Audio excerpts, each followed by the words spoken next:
Hello everyone, আসসালামু আলাইকুম। আজকে শুক্রবার সকাল সকালই আপনাদের ভাইয়া বাজার থেকে 3টা হাঁস নিয়ে আসছিল।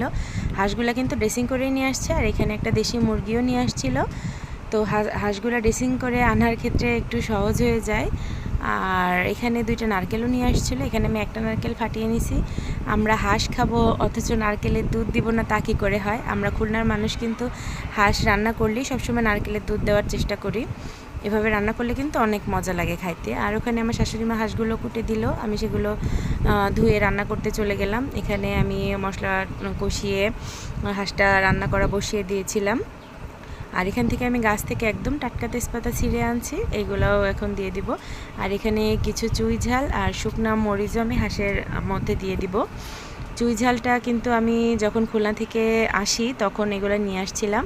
আমি অনেক বেশি করেই নিয়ে আসি, যাতে 1 বছর এগুলো আমি ডিপ ফ্রিজে রেখে খাইতে পারি। এ কারণে যখন আমি যাই তখন বেশি করেই নিয়ে আসি।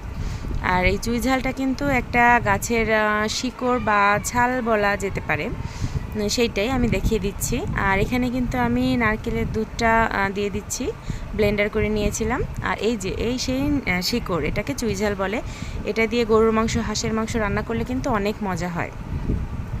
আমরা যারা খুলনার তারা কিন্তু চুই ঝালের গরুর মাংস বা চুই ঝালের হাঁসের মাংস অনেক পছন্দ করি।